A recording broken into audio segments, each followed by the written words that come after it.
Salam jumpa lagi rekan-rekan mahasiswa sekalian. Kita lanjutkan perkuliahan kita untuk pekan yang ke-14 Teologi Hidup Rohani. Dalam pekan yang lalu, pekan yang ke-13, sudah dibicarakan oleh Romo Marto Sucito mengenai devosi dalam gereja Katolik dan perkembangannya. Mulai dari definisi atau pengertian apa itu istilah devosi, kemudian muncul dan berkembangnya praktek devosi pada zaman gereja perdana. Dan selanjutnya juga perkembangan praktek devosi pada zaman modern, juga ditambahkan perkembangan praktek devosi aktual masa kini itu apa. Selanjutnya juga dibicarakan mengenai discernment atau pembedaan roh. Sekarang kita memulai pekan yang ke-14 dengan judul pokok-pokok pastoral hidup rohani di paroki. Yang dimaksud di sini adalah bahwa bukan semua pastoral kita bicarakan di paroki, tetapi ada hal-hal pokok. Nah, itu kita temukan di dalam halaman diktat kita 173 sampai 211. Kita bicarakan satu persatu mengenai pokok-pokok pastoral ini dalam 4 bagian, yaitu yang pertama adalah bimbingan rohani umat pada umumnya, atau yang sering disebut dengan istilah konseling. Dalam diktat kita temukan dalam halaman 173 sampai 183. Kemudian masih dilanjutkan dengan protokol seputar seksual abuse. Ini berkaitan dengan bimbingan rohani atau konseling di paroki pada umumnya, sehingga perlu seorang konselor mengetahui apa-apa yang penting di dalam menjalankan konselor bimbingan rohaninya itu. Dan ini bisa kita temukan dalam halaman 183 sampai 202 dalam diktat kita.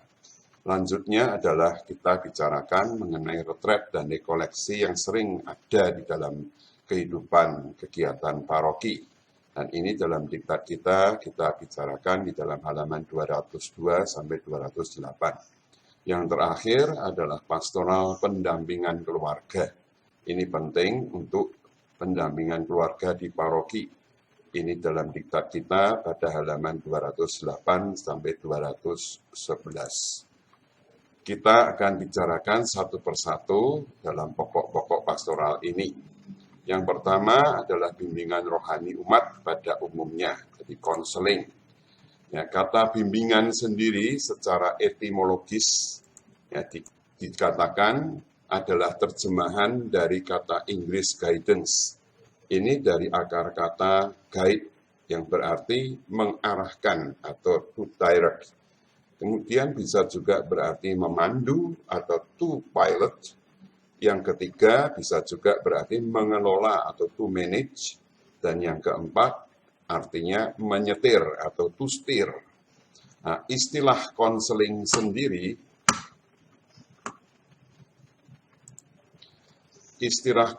sendiri ini merupakan terjemahan dari kata Inggris counsel atau counseling.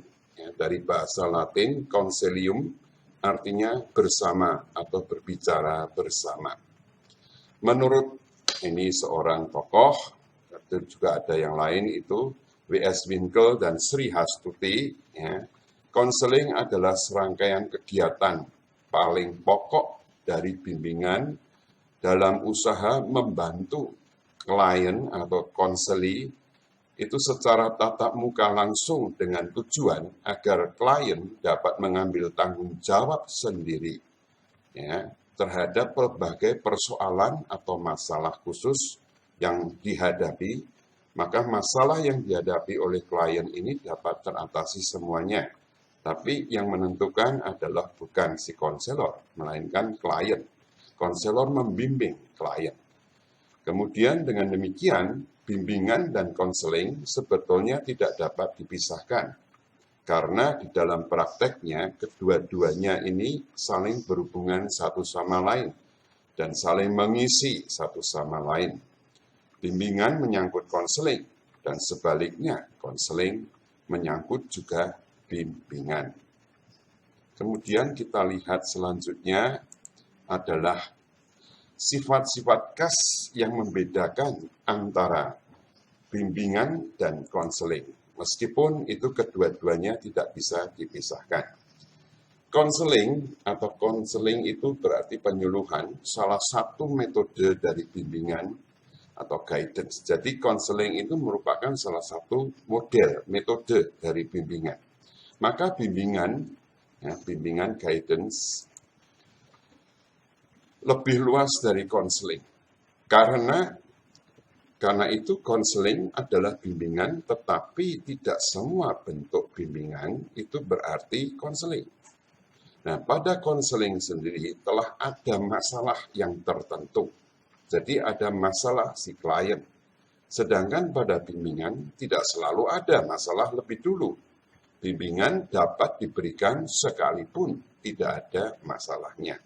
Jadi bimbingan ini sifatnya lebih pencegahan atau preventif istilahnya. Kemudian pada konseling sifatnya adalah kuratif atau korektif, ya, jadi semacam pertolongan, dikoreksi, ya.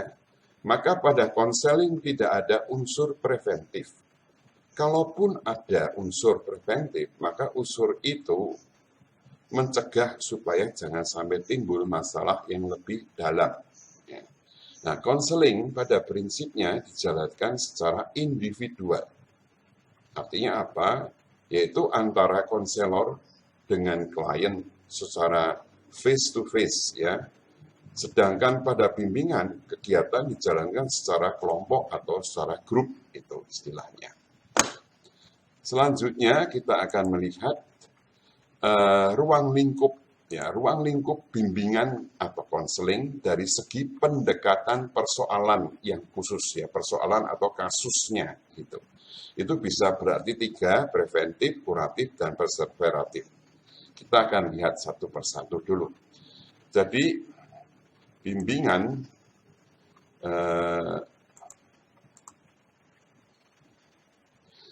konseling apabila ditinjau dari segi cara pendekatan personal atau persoalan kasusnya dapat dibedakan. Yang pertama adalah kasus preventif, itu untuk pencegahan. Ya. Bimbingan konseling bertujuan untuk menjaga. Jangan sampai klien atau yang dibimbing itu mengalami kesulitan, menghindarkan hal-hal yang tidak diinginkan. Itu pertama, itu preventif, ya, jangan sampai terjadi begitu. Kemudian untuk kasus yang kuratif atau korektif, yang bersifat pertolongan, membantu kalau sudah ada kasus, mengadakan bimbingan konseling kepada klien, ya, yang mengalami kesulitan yang tidak dapat dipecahkan sendiri dan membutuhkan pertolongan dari pihak lain. Nah, ini konselor yang akan menolong. Kemudian kasus yang ketiga adalah perseveratif atau bersifat menjaga, penjagaan. Bimbingan konseling untuk menjaga keadaan klien yang telah membaik agar tetap baik. Ya, jangan sampai keadaan yang baik ini menjadi merosot yang tidak baik. Ya, jadi dijaga itu langkah-langkahnya. Kemudian kita akan melihat juga apa itu bimbingan konseling dari segi sasarannya, kemudian dari segi lapangan persoalannya, dan kemudian sejarahnya bagaimana bimbingan konseling itu terjadi. Jadi ada bahan-bahan di sini yang kita pelajari. Dari segi sasarannya, kalau kita melihat di sini ada 2 hal untuk segi sasarannya. Yang pertama, bimbingan atau konseling itu bersifat individu, ya, perorangan. Sedangkan ada juga bimbingan konseling yang bersifat kelompok. Dari segi lapangan persoalannya ada beberapa, ada 5 di situ disebutkan, ya. Yang pertama adalah persoalan pribadi atau karena emosional, ya, emosi, dan juga soal-soal psikologis yang dihadapi oleh klien. Kemudian yang kedua adalah persoalan soal studi, ya, misalnya untuk melanjutkan sekolah, melanjutkan studinya, ya. Juga yang ketiga adalah persoalan dalam hal pergaulan atau lebih bersifat sosial. Ini dari segi lapangan persoalan, ya. Kemudian juga persoalan memilih jurusan studi, memilih lapangan kerja atau pembinaan di dalam menjalankan pekerjaan jabatan. Yang kelima itu persoalan perkembangan kepribadian, dari mulai anak menjadi remaja, muda, lanjut usia, dan sebagainya. Jadi ini dari segi lapangan persoalannya. Kemudian kita lihat dari segi sejarahnya. Nah, ilmu bimbingan dan konseling lahir pada tahun 1908, dan ini di Amerika Serikat, ketika seorang ahli, profesor dari Boston, itu bernama Frank Pearson, itu mendirikan biro keterampilan kerja. Jadi ketika orang mau bekerja, perlu ada keterampilan yang harus dimilikinya, dan itu dilatih di sana. Nah, dan itu dicapai untuk melihat efisiensi kerjanya nanti. Ya. Kemudian juga ada ahli lain, ini namanya Eli Weaver dari New York, dan juga John Brewer dari Universitas Harvard, Amerika Serikat, membuat hal yang sama. Mereka ini dapat pula dipandang sebagai para perintis dalam lapangan bimbingan konseling. Ya. Kemudian kelanjutannya adalah kita lihat fungsi, tugas, dan peranan bimbingan konseling itu apa. Fungsinya apa?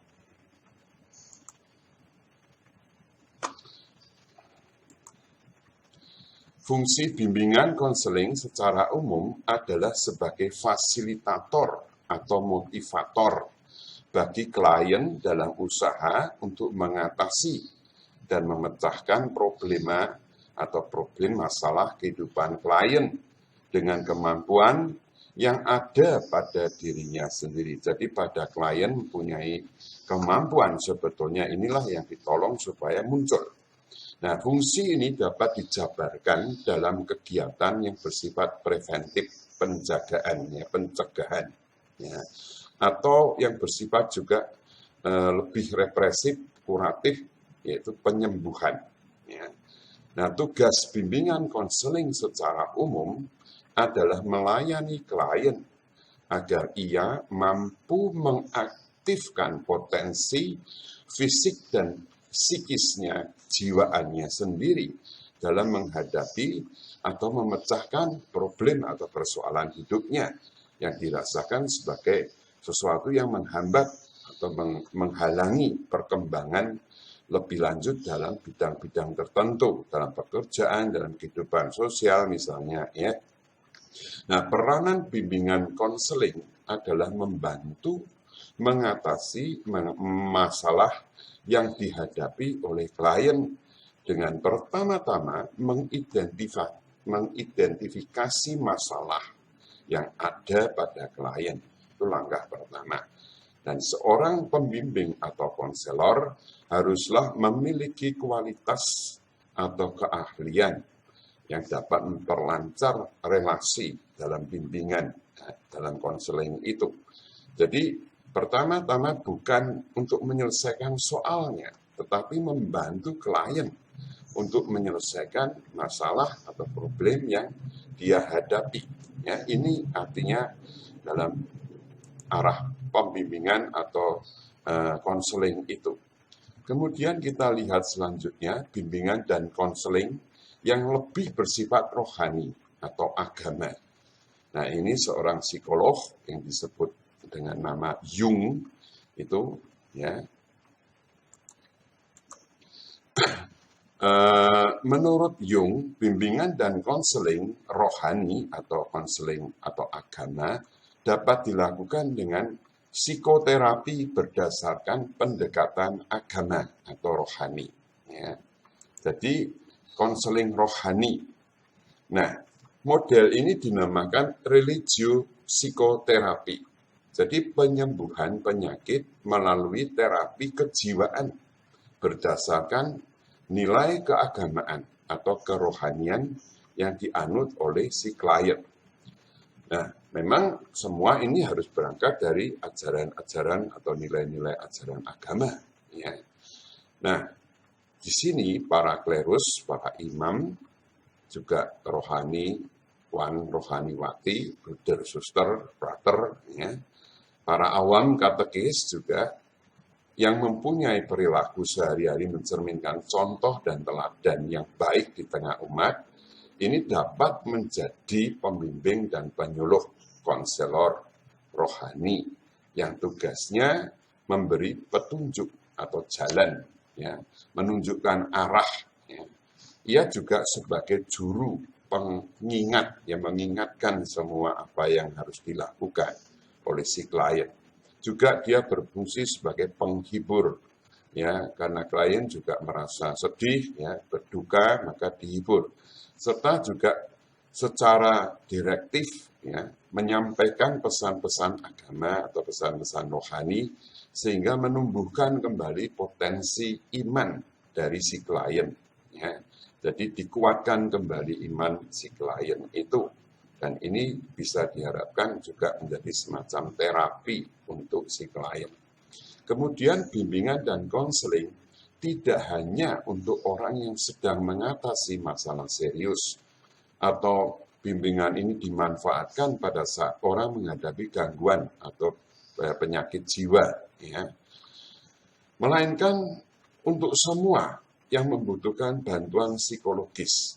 Misalnya seorang yang mau mencari kerja, ya, bagaimana itu konselor membantu. Juga korban PHK, ini juga berat masalahnya yang bisa itu dibantu oleh konselor. Kemudian para prajurit, ya, korban perang, misalnya veteran itu, ya, itu mengalami juga depresi, ya, sehingga perlu bantuan. Nah, juga orang tahanan, ya, di penjara sana itu banyak orang yang merasa mengalami gangguan, ya, persoalan hidup, menjadi beban. Nah, ini konselor membantu. Juga pensiunan, orang yang, ya, setelah bekerja lama kemudian tidak lagi bekerja itu stres, ya. Lalu mempunyai sindrom gitu, ya, post power syndrome itu, ya. Nah, ini diatasi bagaimana? Nah, konselor bisa membantu itu. Kemudian orang yang sedang hamil, ya, di luar nikah, ini persoalan besar. Juga itu konselor itu membantu. Banyak hal yang bisa dibantu oleh konselor. Selanjutnya kita akan melihat bimbingan konselor, bimbingan rohani sebagai yang populer dan penting dalam masyarakat masa kini. Jadi menurut hasil penelitian, ya, jadi ada penelitian itu mengenai kehidupan konselor, ya, penelitian dari seorang yang disebut Calvan dan seorang yang namanya Heller pada tahun 1990.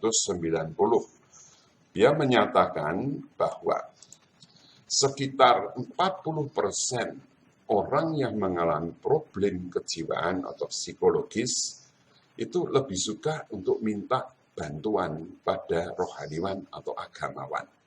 Ya. Dan walaupun data ini memang perlu harus dikaji lagi, tetapi ini adalah realitas yang terjadi di masyarakat sekarang ini. Jadi klien yang agamis, ya, yang hidup dalam kerohanian yang baik, ya, itu memandang negatif, ya, terhadap konselor yang bersifat sekuler. Ya. Mereka sering menolak dan menghentikan terapi secara dini. Bahkan klien yang fanatik dengan ajaran agamanya mungkin sangat yakin dengan pemecahan masalah pribadinya itu apabila melalui ajaran agamanya. Ya, jadi memang konselor atau konseling rohani ini sangat dibutuhkan pada masa kini, terutama oleh para rohaniwan. Ya. Nah, berkembangnya kecenderungan sebagian masyarakat untuk mengatasi problem kejiwaan mereka dengan minta bantuan kepada rohaniwan telah terjadi di dunia barat yang sekuler. Ya, kalau kita lihat dalam dunia barat kan agak sekuler di sana sekarang ini. Namun hal yang serupa juga terjadi di Indonesia. Ya. Dan masyarakat Indonesia umumnya agamis, ya. Dan orang minta didoakan dalam bimbingan rohani itu untuk kesembuhan penyakitnya maupun dalam keselamatan dan ketenangan jiwanya, ya. Dan pengembangan bimbingan konseling rohani terutama ketika menghadapi klien yang fanatik dalam agamanya adalah penting dan urgen untuk dijalankan, ya. Selanjutnya kita akan melihat bermacam-macam, ya, ini disilahkan bermacam-macam bimbingan atau konseling rohani. Dan ini oleh Romo Darminto SY, ya, tokoh seorang konselor besar. Ya. Nah, menurut Romo Darminto itu ada beberapa macam bentuk bimbingan konseling rohani. Yang pertama, menurut isi. Ya, jadi yang pertama adalah menurut isinya. Bimbingan rohani terjadi sesuai agama dan kepercayaan si klien, ya, yang dipeluk oleh yang dibimbing, ya, maupun orang yang dibimbing juga, ya, harus searah, gitu, ya. Maka ada bimbingan konseling yang agama Hindu, ada yang Buddha, ada yang Islam, Katolik, Kristen, dan lain-lainnya. Nah, menurut model pelaksanaannya, ada dua macam bimbingan atau konseling rohani. Yang pertama adalah bimbingan rohani yang edukatif. Intinya adalah memberi informasi, ya, informatif, bercirikan banyak pengajaran dan informasi berupa, ya, tentu saja ajaran agama, moral maupun rohani yang diberikan oleh pembimbing rohani atau konselornya itu. Kemudian yang kedua adalah bimbingan konseling rohani persahabatan yang berdasarkan kasih persaudaraan. Jadi fokus pada hubungan antara si pembimbing, si konselor, dan klien, orang yang dibimbing. Selanjutnya, bimbingan menurut situasi orang yang dibimbing sesuai dengan kebutuhan dan situasi hidup orang. Jadi apakah itu entah klien itu awam biasa, atau rohaniwati. Jadi apa yang disampaikan itu harus sesuai dengan keadaan si klien, ya. Jangan sampai berbeda. Kalau berbeda tidak nyambung nanti, ya. Kemudian kita mengenal konsep model bimbingan rohani Kristiani, ya. Kalau tadi sudah disebutkan intinya. Apa yang kita temukan di sini adalah yang pertama adalah dasar biblis dan teologis untuk bimbingan rohani Kristiani. Dasar biblis dan teologisnya. Kalau menurut dasar biblisnya dari kitab suci Perjanjian Lama misalnya, ada beberapa orang, kalau kita temukan di sana, yang bisa kita lihat sebagai sahabat Allah. Ya, seperti misalnya Abraham, Musa, dan juga para nabi. Ya. Nah, itu mereka sedemikian dekat relasinya dengan Tuhan, sehingga mereka juga berperan sebagai pembimbing umat untuk bergaul dengan Tuhan. Jadi mencontoh, jadi teladan bagi umat beriman untuk bisa sampai berhubungan dengan Tuhan dengan baik. Sedangkan dalam kitab suci Perjanjian Baru, itu dikisahkan bahwa Yesus seringkali menyembuhkan orang-orang sakit, bukan hanya jasmani, tetapi terutama bahkan jiwa atau rohaninya lewat pengampunan dosa. Misalnya kalau kita lihat di dalam Injil Markus 2 ayat 5-12. Ya. Gereja sebagai tubuh Kristus, ya, persekutuan orang yang beriman hidup saling tolong-menolong. Ini dalam Kisah Para Rasul 2 dan 4 digambarkan kehidupan gereja perdana yang saling menolong kalau ada dalam problem. Ya. Kalau tadi dikatakan bahwa Tuhan Yesus menyembuhkan jiwanya, ini misalnya seperti seorang lumpuh yang dibawa kepada Tuhan Yesus waktu itu. Tuhan Yesus tidak mengatakan kamu harus sembuh dulu, tidak. Tetapi dosamu sudah diampuni. Ini jiwa, kan. Jadi pertama-tama penyembuhan rohani dulu. Dan menurut kitab suci, manusia adalah memang kesatuan dari tubuh dan jiwa dan rohani. Ya. Jika terjadi ketidakharmonisan pada kesatuan itu, rohaninya yang terganggu misalnya, maka orang bisa menjadi sakit. Karena itulah diperlukan adanya usaha untuk mengembangkan bagian rohani atau spiritual dari orang yang dibimbing ini. Ya. Kita lanjutkan pembahasan kita mengenai unsur-unsur bimbingan rohani Kristiani dan apa yang diperlukan seorang pembimbing rohani di dalam menjalankan itu prakteknya. Pembimbing rohani ini bertugas membantu klien, ya, jadi yang dibimbing harus memiliki kecakapan-kecakapan. Kalau tidak bisa. Ya, jadi perlu ada kecakapan-kecakapan yang dimiliki oleh seorang pembimbing rohani. Apa saja? Ada beberapa. Di sana disebutkan ada 11. Ya. Yang pertama, pembimbing rohani ini harus menyadari keterbatasan dirinya. Ya. Maka dirinya pun harus rendah hati. Ya. Tidak itu bersombong diri, mempunyai ilmu, itu semua diberikan, padahal belum tentu pas. Ya.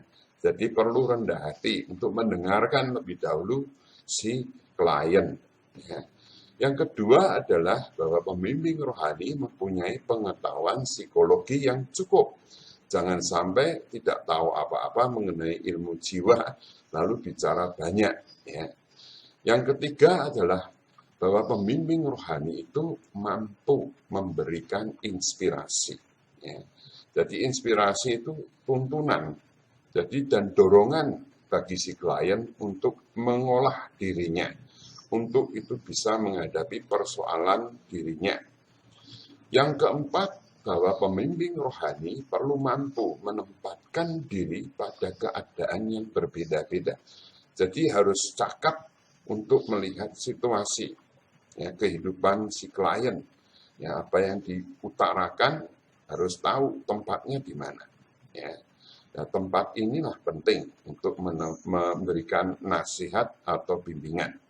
Kemudian yang kelima adalah bahwa si konselor ini mampu bersikap realistis, jangan angan-angan, ya, tapi realistis. Tahu bagaimana memahami keadaan. Dan ini perlu empati ya untuk pada si klien. Kemudian bahwa seorang konselor harus mempunyai kepribadian yang kuat. Ya. Artinya apa? Tidak mudah larut dalam keadaan orang lain. Ya. Sehingga di dalam pembimbingan itu, ya, lalu ikut dengan si klien itu. Ya. Dalam hubungan dengan klien itu perlu ada ketegasan, ya, bahwa saya adalah konselor dan Anda itu adalah klien. Jangan sampai itu masalah klien menjadi masalahnya si konselor sendiri. Gitu. Ya. Nah, kemudian yang ketujuh, unsur-unsur yang diperlukan oleh seorang pembimbing adalah berkepribadian, berkedewasaan afeksi yang kuat. Ini relasinya antar gender ya. Jadi tidak memenuhi kebutuhan afeksinya dari orang yang dibimbingnya. Ini istilahnya adalah transfer, ya. Jadi kalau seorang pembimbing pas ketemu dengan seorang klien dan klien itu cocok dengan pembimbing dan pembimbing cocok dengan klien, lalu mulai terjadi transfer sehingga seolah-olah itu lalu menjadi satu. Ya, persoalannya menjadi persoalan si konselor bukan persoalan si klien. Jadi afeksi ini penting, ya, menjaga diri. Ya, tetap bahwa saya seorang konselor, bukan itu terlalu dengan masalah kamu yang dihadapi itu. Kemudian unsur yang ke-8 adalah bahwa seorang konselor mampu menumbuhkan kepercayaan pada diri si klien.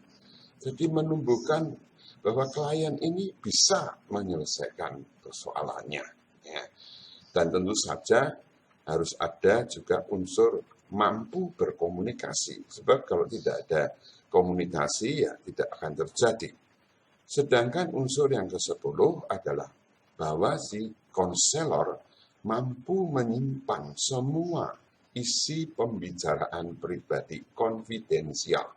Jadi tidak diceritakan pada semua orang mengenai persoalan si klien, ya. Jadi harus dijaga itu. Kemudian yang ke-11 adalah bahwa seorang konselor memiliki iman yang kuat. Ini konseling rohani, ya, bimbingan rohani. Jadi dia harus mempunyai iman yang kuat dan seorang pendoa yang sejati, sebab di dalam bimbingan rohani ada unsur doanya juga. Ya. Nah, sekarang kita akan melihat secara khusus apa isi bimbingan rohani itu. Ya. Yang pertama adalah doa. Tadi saya sebutkan dalam bimbingan rohani perlu ada doa. Ya. Nah, doa ini adalah cara kita untuk berbicara, bercakap-cakap dengan Tuhan. Ya. Jadi usaha menjembatani kedua diri kita lahiriah dan batiniah, ya, dengan Tuhan. Doa merupakan nafas kehidupan rohani kita dan kunci untuk memahami apa yang dikehendaki oleh Tuhan, ya, di dalam doa. Kemudian isi yang kedua adalah soal puji-pujian, ya. Dan ini dalam bahasa Yunani disebut himnos, kalau Inggrisnya hymn, ya, itu nyanyian pujian. Jadi untuk menyanyikan puji-pujian kepada Tuhan pada saat masa sulit, kesulitan atau sakit, ini merupakan suatu bentuk penyembahan dan juga merupakan hal yang positif yang akan mendatangkan penyembuhan. Jadi puji-pujian ini juga membantu klien untuk bisa itu tenang, ya, tenang dan kemudian bisa melihat realitas problem yang dihadapi. Kemudian juga yang ketiga ini wawancara yang terjadi dalam bimbingan rohani. Jadi melalui wawancara rohani, pembimbing rohani membantu si klien atau yang dibimbing itu dalam agar akrab dengan Tuhan. Karena yang dicari dalam bimbingan rohani adalah Tuhan, Kristus, ya, kalau dia Kristiani, bukan pembimbingnya. Ya. Jadi pembimbing membuat penilaian rohani atas hidup klien berdasarkan kehadiran Tuhan. Sejauh mana klien ini punya relasi dengan Tuhan. Nah, di situ dibantulah, ya, klien itu untuk supaya bisa meningkatkan hubungannya dengan Tuhan. Kemudian hal yang lain adalah sikap pembimbing rohani selama wawancara itu terjadi. Ya. Jadi dalam berwawancara, pembimbing harus bersikap ramah. Itu yang penting. Ya. Jadi pembimbing penuh dengan afeksi yang sehat, bukan afeksi yang lain. Ya. Kalau orang ketemu dengan orang lalu cocok, lalu afeksinya menjadi lain. Itu transfer tadi yang saya katakan. Ya. Jadi sikap bersahabat penuh kehangatan, ya, mendengarkan, ya, baik dalam kata-kata maupun dalam sikap, ya, berusaha mendengarkan dengan seluruh perhatian. Juga pembimbing rohani harus berbicara jelas, ya, jernih dan sederhana sehingga yang dibimbing si klien ini merasa kerasan dan betah, ya, untuk beromong-omong, berwawancara dengan konselor. Nah, pembimbing rohani perlu memiliki kelembutan hati dan kedamaian. Nah, kelembutan hati ini berarti kemampuan untuk memahami dan ikut merasakan keadaan dan perasaan orang yang dibimbing. Ini yang disebut dengan empati itu, ya. Jadi bukan hanyut, tetapi mendengarkan, ya, memahami, berusaha memahami keadaan si klien. Nah, kemudian yang keempat adalah pembimbing rohani harus ikhlas, ya, tulus hati dalam membimbing itu. Apa adanya dalam menerima orang yang dibimbing. Jangan mengharapkan bahwa si klien harus memiliki kualitas tertentu atau karena tingkat sosial mereka. Ya. Jadi apa adanya harus diterima oleh si konselor dalam bimbingan rohani. Nah, sehubungan dengan pembimbingan rohani, kalau saya katakan nanti ada masalah transfer, ya, jadi si pembimbing terhanyut dengan persoalan si klien, dan si klien itu merasa cocok dengan pembimbing, maka terjadilah itu hal-hal yang mungkin negatif. Ya. Maka dibicarakan perlu adanya pengetahuan, pemahaman mengenai panduan, ya, panduan seputar yang istilahnya adalah sexual abuse, ya, pelecehan seksual di dalam bimbingan rohani. Ini bisa terjadi, ya, banyak kali terjadi dan tersandung masalah seperti itu. Nah, maka kita akan lihat apa yang disebut dengan protokol seputar sexual abuse. Jadi dalam kaitannya dengan bimbingan rohani atau konseling perlu dipelajari apa yang disebut prosedur resmi penanganan kasus sehubungan dengan penanganan korban kekerasan seksual.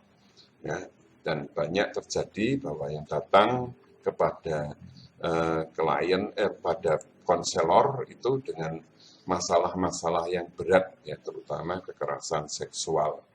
Nah, biasanya sexual abuse ini dilakukan oleh kaum laki-laki, ya, terhadap perempuan dan anak-anak perempuan. Dan mayoritas korban kekerasan seksual memang adalah perempuan. Tapi laki-laki dewasa pun dan juga anak-anak laki itu juga rentan terhadap kekerasan seksual. Kalau kita lihat situasi masyarakat, ya, di Indonesia sendiri juga terjadi banyak di surat kabar, berita-berita itu sering memberitakan, ya, pelecehan seksual, ya, bagi anak laki-laki. Ya. Dan memang ketika mereka, ya, korban ini menjadi korban penyiksaan, perkosaan, ancaman dan atau juga penahanan, ya. Salah satu ciri atau keprihatinan dari kekerasan seksual adalah laporan yang tidak lengkap. Jadi kesulitan untuk menyelesaikan masalah karena tidak dilaporkan. Ya. Korban pada umumnya tidak ingin mengungkapkan, ya, peristiwa pahitnya itu, ya, kekerasan yang dialami, karena ada banyak alasan, termasuk juga perasaan menyalahkan diri sendiri. Ya. Juga ada takut kalau nanti ada ancaman pembalasan, dan juga ketidakpercayaan kepada pemerintah, ya, misalnya, dan risiko atau takut menjadi korban berulang-ulang kali, maka disembunyikan. Nah, ini masalah. Jadi untuk penyelesaian soal ini itu cukup rumit. Nah, sekarang kita lihat apa sebetulnya yang diartikan dengan kekerasan seksual atau sexual abuse. Kalau kita lihat di dalam Kamus Bahasa Indonesia, ya, di sana disebutkan kata kekerasan diartikan sebagai paksaan atau perbuatan seseorang atau sekelompok orang yang menyebabkan kerusakan atau kerugian fisik atau barang. Ya. Jadi ini definisinya dulu, ya, dari arti katanya. Kemudian secara umum definisi kekerasan adalah wujud perbuatan yang lebih bersifat fisik, ya, yang mengakibatkan luka, cacat, sakit, atau penderitaan pada orang lain. Di mana salah satu unsur yang perlu diperhatikan adalah berupa paksaan atau ketidakrelaan atau tidak adanya persetujuan pihak lain yang dilukai. Jadi kalau tidak ada persetujuan dari korban, itu yang disebut dengan kekerasan, ya, karena dipaksa. Nah, secara psikologis, kekerasan adalah perbuatan yang dapat menimbulkan trauma, ya, yang dapat menimbulkan luka, ya, fisik. Ya. Di situ disebutkan bisa pingsan maupun kematian malah. Ya. Jadi kesimpulannya kekerasan seksual adalah tindakan nyata, aktual, atau intimidasi semi-aktual yang dilakukan oleh pelaku kepada korbannya secara seksual dan yang berakibat pada korban menderita secara fisik, materi, mental, maupun psikis. Ya, jadi itu di pengertian kekerasan seksual. Selanjutnya kita lihat bentuk-bentuk kekerasan seksual pada anak. Nah, ini sering terjadi dalam pembimbingan-pembimbingan di paroki, ya, khususnya para misdinar, kemudian muda-mudi, ya, ini ada pelanggaran-pelanggaran seksual. Nah, masalah kekerasan seksual pada segala tindak kekerasan yang adalah, itu artinya segala tindakan kekerasan yang melanggar kehormatan diri anak dan mengakibatkan anak merasa tidak nyaman dan tertekan. Jadi masalah kekerasan seksual ini berupa segala tindakan kekerasan yang melanggar kehormatan diri anak. Akibatnya memang anak itu merasa tertekan, tidak aman. Nah, berdasarkan protokol tambahan disebutkan di situ, option protokol Convention of the Rights of the Child, ya. Jadi bentuk-bentuk kekerasan seksual ini meliputi eksploitasi, ya, pemanfaatan ya, seksual, ya, komersial, termasuk penjualan anak, sale children, ya, untuk tujuan prostitusi, child prostitution, ya, dan pornografi, ya, child pornography. Ya. Ini banyak pedofili, ya, yang terjadi di mana-mana, juga termasuk di Indonesia. Nah, bentuknya dapat berupa verbal, ucapan, kata-kata, tindakan sederhana seperti mencowel, menyentuh bagian tertentu, memegang hingga melakukan tindakan fisik yang melanggar norma, ya, intercourse, seksual intercourse, dan bisa juga disebut sebagai incest atau relasi seksual dengan saudara sendiri. Ya, bisa terjadi paman pada keponakannya, ya. Jadi seperti itu. Nah, eksploitasi sosial dan pemerkosaan akhirnya. Jadi bentuk bisa verbal tapi juga fisik akhirnya. Nah, segala bentuk tindakan kekerasan seksual sesederhana apapun ini mesti merugikan secara fisik maupun psikologis dari si korban.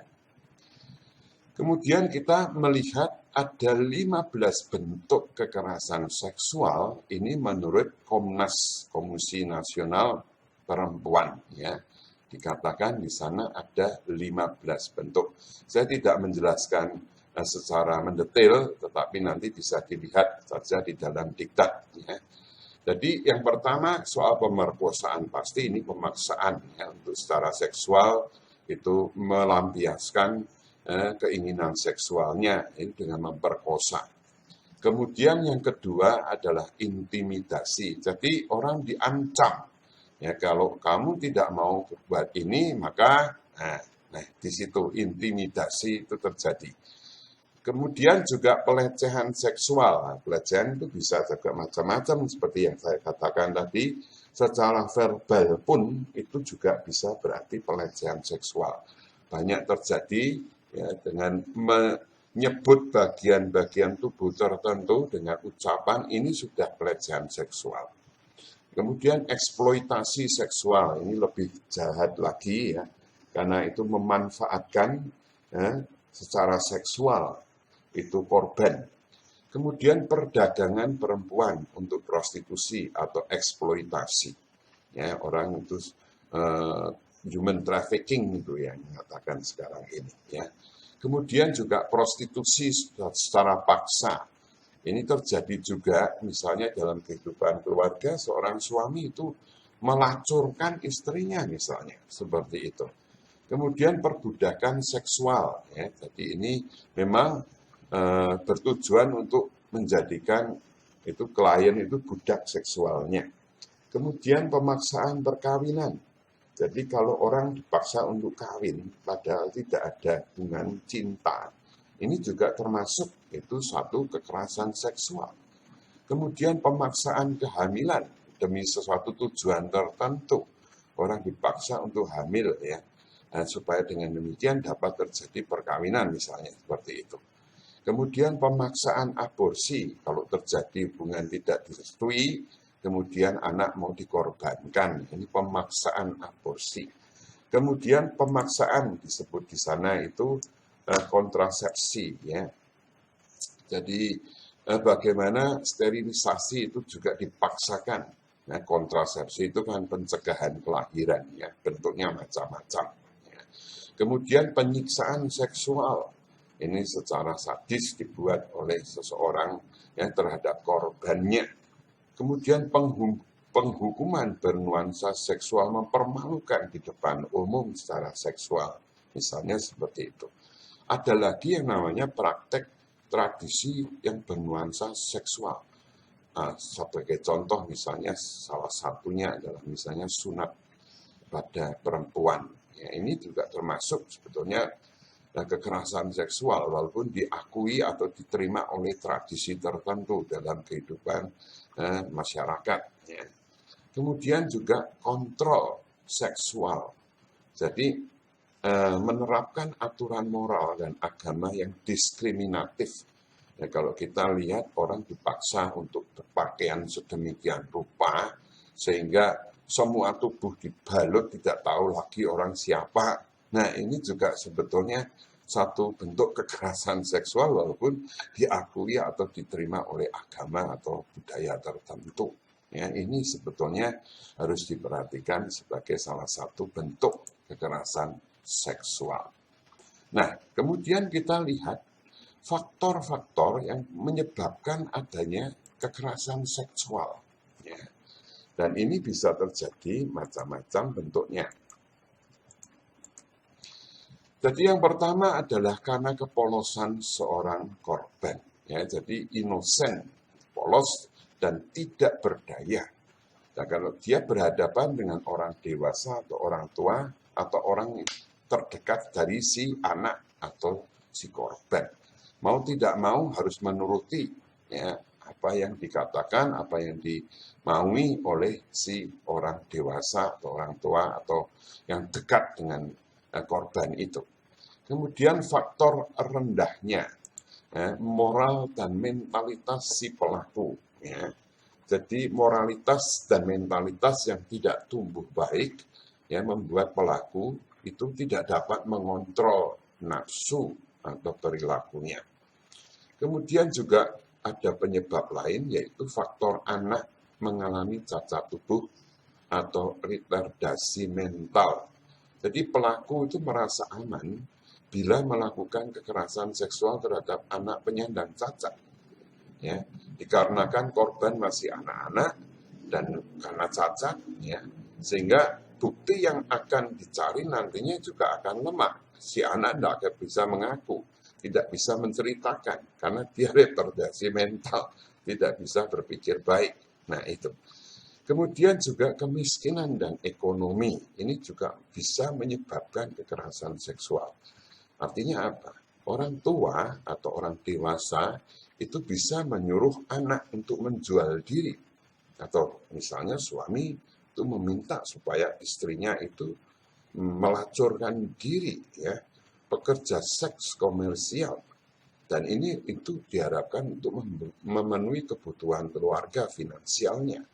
Jadi ada juga orang tua iri memperkosa anaknya sendiri karena tidak mampu mengontrol nafsu seksnya. Kemudian juga ada penyebab lain yaitu faktor lingkungan yang tidak baik.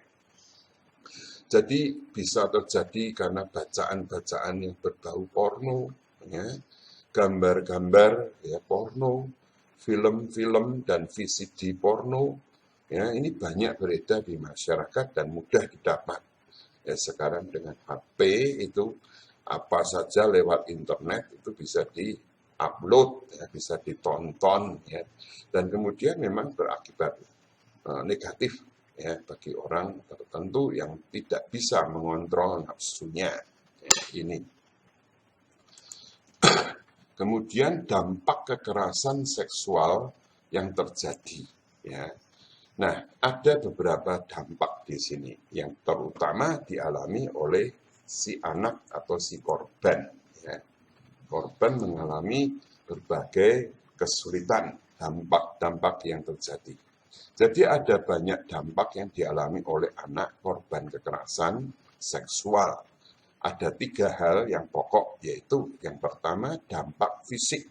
Ya, dampak fisik ini berupa luka fisik, ya, atau bisa juga malah kematian atau kehamilan, ya, aborsi yang tidak aman, kemudian juga soal penyakit menular, ya, seksualitas itu PMS, dan infeksi menular seksual dan IMS istilahnya, dan juga infeksi yang dikenal dengan HIV itu ya, atau AIDS itu. Jadi dampak fisik ini dialami oleh korban. Kemudian ada juga dampak psikologis berupa depresi. Ya, ada perasaan malu yang begitu besar karena menjadi korban pemerkosaan misalnya. Nah, kemudian penyakit stres, ya, pasca trauma, karena mengalami kekerasan seksual menjadi trauma besar. Ya. Lalu orang menjadi rasa percaya dirinya hilang, dan harga dirinya juga tidak ada lagi. Ya, melukai diri sendiri, serta pemikiran dan tindakan bunuh diri. Biasanya akhirnya sampai ke sana kalau itu dampaknya psikologis. Kemudian secara sosial itu juga berdampak kekerasan seksual ini, yaitu berupa pengasingan dan penolakan oleh baik itu keluarga maupun masyarakat sekitar. Ada stigma sosial serta dampak yang cukup panjang, ya, seperti kehilangan kesempatan untuk ya mendapatkan pendidikan kalau sudah hamil di luar nikah padahal masih ke SMP misalnya, itu kan menjadi gangguan yang besar, ya. Juga tidak bisa mendapat pelatihan, keterampilan, lapangan pekerjaan, dan kecilnya kesempatan untuk menikah. Karena orang juga sudah tahu, oh dia itu bekas ini dan itu, lalu tidak bisa mendapatkan jodoh.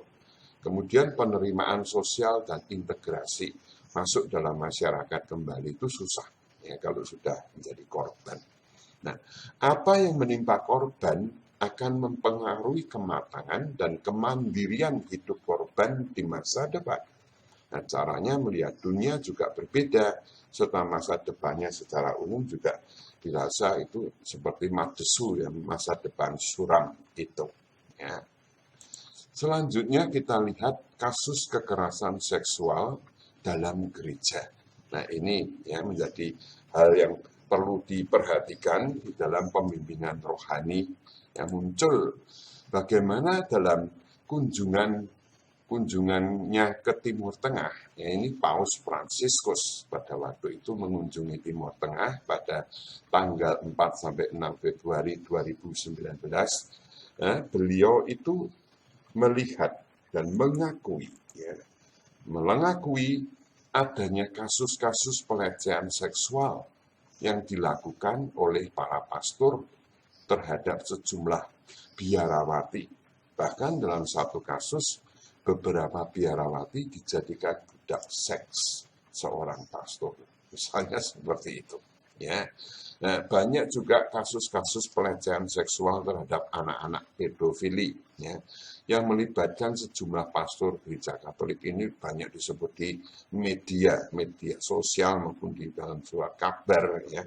Membuat Paus Fransiskus itu berjanji untuk menempuh langkah konkret untuk menangani, ya, kasus yang seperti ini. Jadi mengakhiri praktek, ya, istilahnya menutup-nutupi, sehingga para pelaku, ya, akan diadili, harus diadili. Ya. Uskup Agung Jakarta Monsinyur Ignatius Wahrio, sekarang kardinal, menyatakan bahwa penanganan masalah pelecehan seksual terhadap anak-anak pedofili, maksudnya oleh rohaniwan, ini sangat dipengaruhi oleh budaya setempat. Ya. Beliau mengatakan bahwa kalau di barat sana itu sudah menjadi semacam hal yang umum. Sedangkan di Indonesia, ya, karena kekuatan kontrol sosial dan budaya juga berbeda, ya, tidak bisa diterapkan begitu saja. Nah, Gereja Katolik Indonesia sendiri sudah lama sebetulnya melakukan usaha, ya, untuk membuat suatu panduan protokol panduan resmi guna menyiapkan langkah-langkah yang akan dilakukan ketika terjadi suatu kasus, ya, kasus sexual abuse itu. Nah, panduan baru ini, protokol sexual abuse, itu disambut baik, ya, para pengamat yang berpendapat bahwa ini telah memulai hal baru dalam upaya gereja Katolik mengakhiri pelecehan seksual di lingkungan gereja. Ya, ini penting. Dalam pembimbingan rohani harus juga diperhatikan, ya, kadangkala konselor itu tidak sadar ya melakukan kekerasan seksual. Nah, ada 3 bentuk pelecehan seksual tercantum dalam protokol sexual abuse. Ya, ini di dalam gereja ya, diartikan apa? Yang pertama, bentuk pelecehan seksual ini jika ada terjadi bahwa seseorang memaksa seseorang dengan kekerasan atau ancaman atau melalui penyalahgunaan kewenangan untuk melakukan atau menyerahkan diri pada suatu tindakan seksual. Jadi imam-imam atau itu biarawan religius, bahkan awam, aktivis di paroki itu bisa jadi menjalankan itu. Jadi karena wewenangnya ya sebagai pembimbing misdinar misalnya itu melakukan sexual abuse dan ini terjadi banyak ya. Ya, jadi masalah seperti ini harus disadari. Kemudian melakukan tindakan seksual dengan anak-anak atau orang yang berada dalam posisi rentan. Ya, jadi dikondisikan demikian rupa sehingga anak itu, korban itu tergantung. Nah, disitulah ya, terjadi bisa tindakan seksual yang menyimpang. Ya. Kemudian juga memproduksi, memamerkan, ya, memiliki atau menyebarkan pornografi anak-anak. Ya. Dan perekrutan atau tujukan terhadap anak-anak atau orang yang rentan untuk turut serta dalam eksibisi pornografi. Eksibisi itu memamerkan alat kelamin misalnya atau memamerkan tindakan seksualnya. Gitu. Ya, jadi ini protokol lebih mencakup aksi atau kealpaan, ya, kealpaan itu lupa misalnya ya, yang disengaja atau campur tangan atau menghindari penyelidikan sipil maupun penyelidikan oleh gereja, baik secara administratif maupun kriminal terhadap rohaniwan untuk kasus pelecehan seksual. Jadi usaha untuk menutup-nutupi ini juga termasuk itu terkena dengan aturan protokol ini. Kemudian bahwa petugas pastoral, ya, pembimbing rohani itu juga harus disadari berada dalam lingkup atau pusaran hukum sipil. Jadi tidak bisa lepas ya.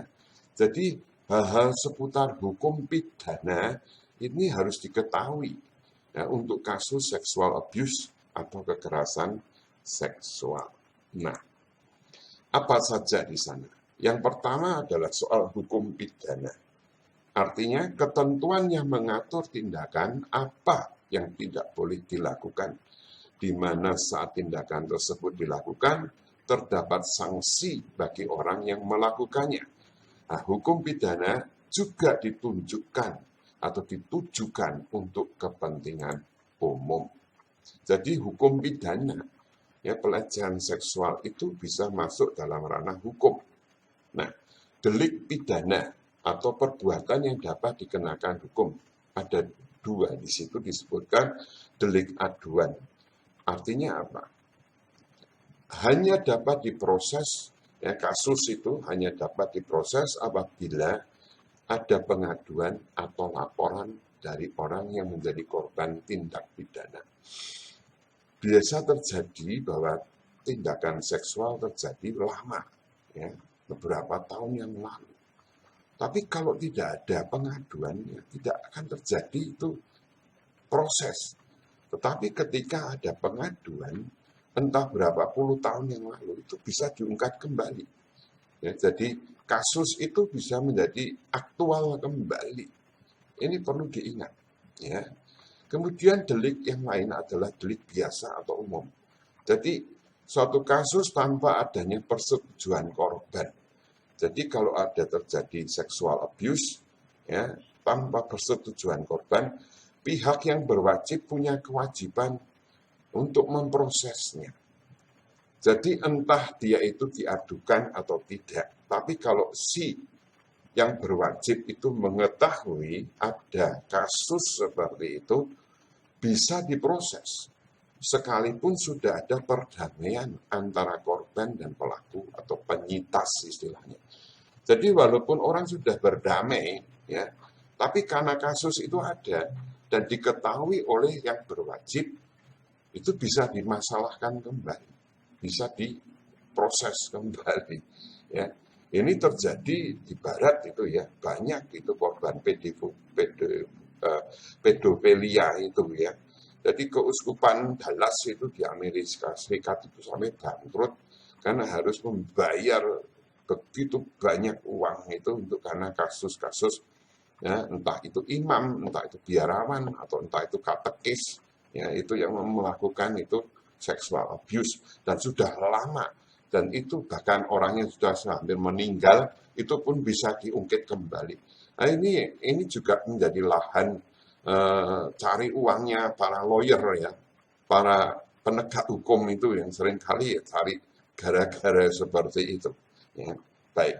Kemudian subjek hukum pidana, ya dikatakan di sana, ini subjek hukum pidana adalah pihak yang dapat dimintai pertanggungjawaban pidana. Nah, subjeknya itu siapa? Yang pertama adalah individu yang melakukan tindakan pidana, ya, yang melakukan sexual abuse, dan orang yang terkait. Jadi, yang pertama adalah pelaku, dan juga orang-orang yang beserta dia, ya, yang ambil bagian. Ini adalah subjek hukum pidana. Kemudian korporasi atau badan hukum, dan ini bisa berarti tarekat. Jadi harus diperhatikan di situ, bisa terjadi bahwa tarekat itu juga dituntut karena anggotanya itu melakukan sesuatu. Karena itu tarekat, ya, badan hukum rohaniwati, itu harus diberitahu bahwa ada hukum seperti ini. Bahwa kalau tidak ada usaha untuk pencegahan, entah itu di awal ketika mau masuk tarekat religius sudah diberitahu bahwa kalau kamu melanggar, ya, jadi melakukan sexual abuse, itu akibatnya harus kamu tanggung sendiri, bukan itu tarekat. Nah ini harus diberitahukan, sebab ini nanti bisa masuk di dalam ranah hukum. Tarekat bisa dituntut kalau tidak pernah itu mengatakan bahwa ada masalah seperti ini. Ya, jadi ini penting untuk para pemimpin religius, ya, untuk betul-betul memberikan itu bimbingan kepada anggotanya, ya, atau juga syarat-syarat perjanjian tertentu yang sudah dibuat sebelum seseorang masuk tarekat. Ya, sehingga kalau ada kasus, ini masalah kamu, kami sudah memberitahu, ya, kamu harus tanggung itu.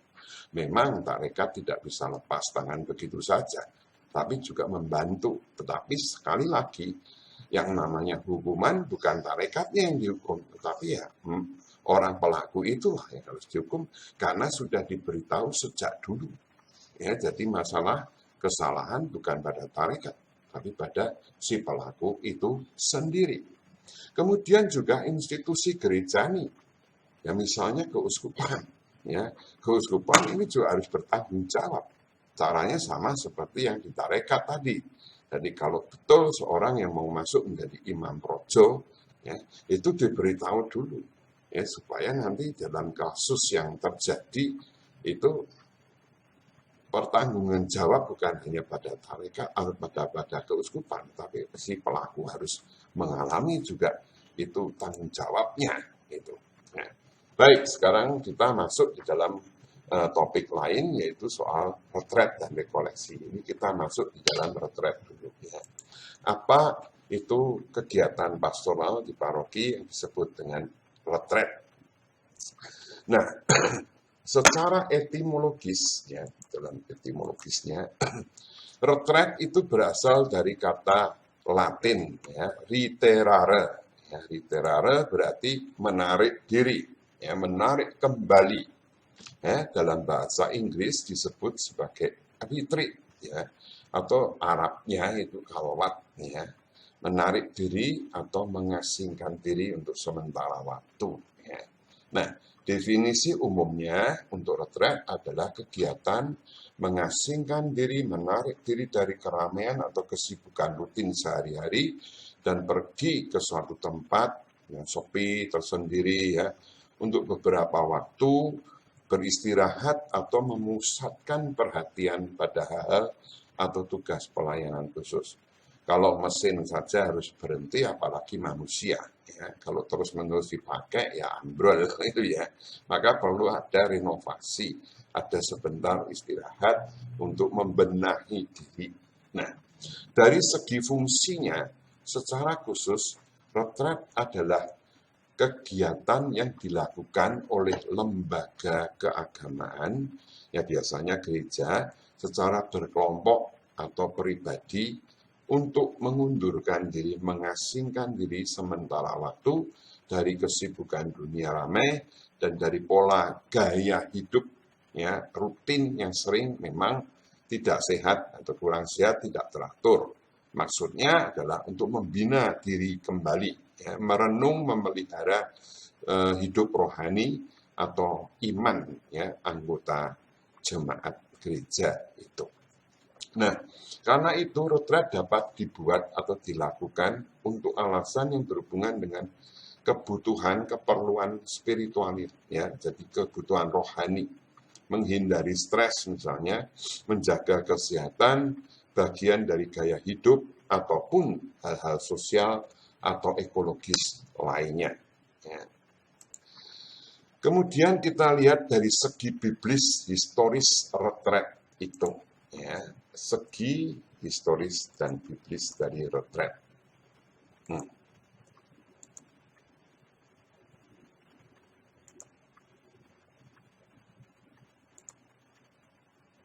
Jadi kalau kita lihat di dalam perjanjian baru, kitab suci perjanjian baru, pola pembinaan jemaat melalui retret yang dilakukan oleh Yesus beserta murid-muridnya ini ada. Jadi Tuhan Yesus itu waktu itu meninggalkan kesibukan tugas, pergi ke tempat tersendiri dan sunyi. Mereka berdoa, menyanyikan puji-pujian dan bercakap-cakap tentang hidup dan pelayanan mereka ya, selanjutnya. Ya, kita lihat di dalam perjanjian baru, misalnya di dalam Injil Matius 6 ayat 31, Markus 3 ayat 7, dan juga Markus 13 ayat 4-1, kemudian dalam bab 6, 46 sampai 47, bab 9 ayat 2, dan juga 14 ayat 32. Kita bisa lihat beberapa hal di situ, bagaimana Tuhan Yesus mengajak muridnya untuk sedikit beristirahat, bentar beristirahat, dan itu membentuk kehidupan kesendirian mereka supaya nanti menjadi segar kembali dan bisa melanjutkan karya perutusan mereka. Ya. Nah, secara pribadi Yesus sendiri melakukan retret. Ia menyendiri untuk merenung, berkomunikasi dengan Allah, untuk melihat sejauh mana kehendak Allah, sehingga ia memperoleh kesabaran kembali untuk melanjutkan pelayanannya. Kita bisa lihat dalam Lukas 6, 12-16.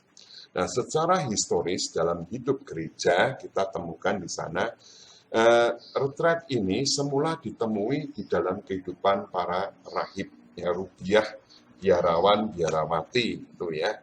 Nah, tentu saja mereka hidup secara khusus yang diabdikan pada Tuhan dan sesama, ya, pelayanan pada komunitas biara. Nah, kaum biarawan, biarawati Katolik sudah terbiasa menjalankan retret, ya, kehidupan retret. Nah, kemudian memang dalam perjalanan sejarah, perjalanan waktu, kegiatan retret ini diperkenalkan dan dipraktekkan ya kepada umat di paroki, awam, dan terus terutama juga di sekolah-sekolah ya. Jadi kepada siswa-siswi awam melalui pembinaan rohani di sekolah-sekolah, biasanya sekolah Katolik, sekolah negeri juga ada ya seperti itu. Ya, melalui pembinaan rohani ya, pelajaran agama, kemudian ada juga retret untuk mereka ya. Dan dari pengalaman kegiatan retret yang terjadi ya, di kalangan para siswa, para mahasiswa juga, itu mereka suka untuk retret ya, sehingga mereka dewasa dan menyebar juga kepada orang-orang awam sampai sekarang. Jadi retret ini diminati istilahnya ya. Jadi retret secara historis dan biblis. Nah, kalau kita membuat suatu retret, ada hal-hal yang perlu diperhatikan. Istilahnya ada problematika di dalam retret. Ya, jadi hal-hal yang perlu diperhatikan apabila membuat suatu retret.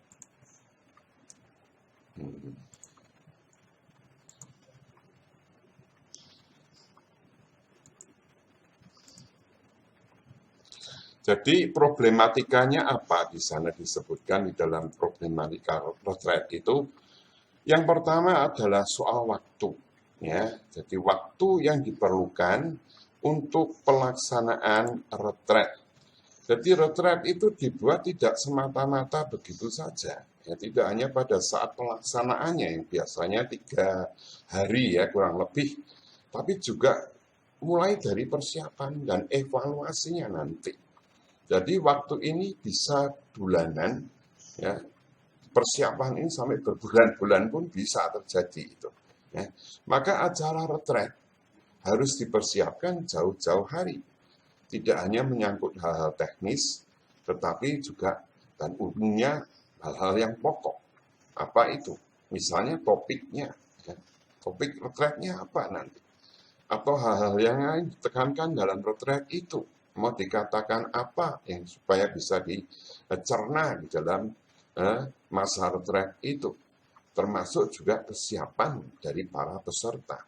Kalau mereka tidak siap untuk retret juga tidak ada gunanya.